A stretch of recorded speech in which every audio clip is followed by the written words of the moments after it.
تجيبيه ولا تسيبيه؟ نتائج الطبيعه، نتائج الطبيعه، نتائج الطبيعه. نشوف ايه الفرق اللي ما بين الثلاثه دول. ده مكتوب عليه كريم التوم لانبات الشعر، وان ما فيهوش سلفات، كده كده الكريم مش هيكون فيه سلفات يعني.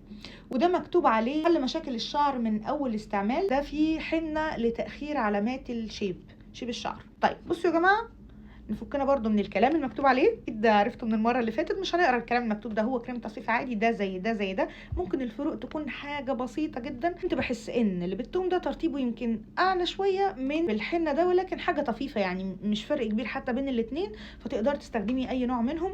ده بقى الاكياس، لما جبت الاكياس كده عشان بس السفر، مش بنفس قوه وترتيب وحلاوه دول، مش عارفه ليه بصراحه. يعني انا جبت ده في الاول، بعد كده رحت قررته، ما خدتش بالي اصلا ده كمان نوع مختلف اساسا، مش فرق كبير زي ما قلت لكم.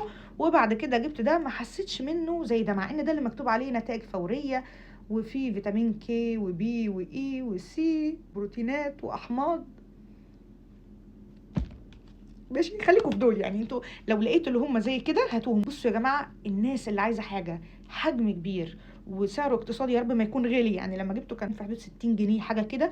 كل الحجم ده 250 مللي، بصراحه ممتاز. كان بينعم بيرطب الشعر جدا، وبيخلي شكل الكيرلي حلو. ولو شعرك مش كيرلي برضه هيكون حلو معاكي. كمان ما فيهوش اي مواد مضره، بصراحه حلو وارشحه جدا جدا جدا كفئه اقتصاديه. ده احلى نوع في الفئه الاقتصاديه، اقل من ال 100 جنيه حتى، حلو ومناسب للاطفال. في ناس بقى بتطلع عنده ترند انه بيفرد الشعر، هو بيخلي شعرك بدل ما تعمليه بروتين وان انت تفرديه بالمكوى والكلام ده كله، برضو مش بيأثر في الكلام ده. مش هكذب حد ولا هكذب ذمه حد يعني، هو نفسه مش مكتوب عليه كده، فما اعرفش ليه الناس بتقول عنه كده. ولكن انت لفيتي شعرك طاقيه هيتفرد، سبتي شعرك كده هيبقى كيرلي. وبيدي على فكره نفس الافكت ده، ولا ما عنده، مش هو اللي انا مستخدماه، بس كان بيديني نفس النتيجه دي بالظبط، فحلو جدا.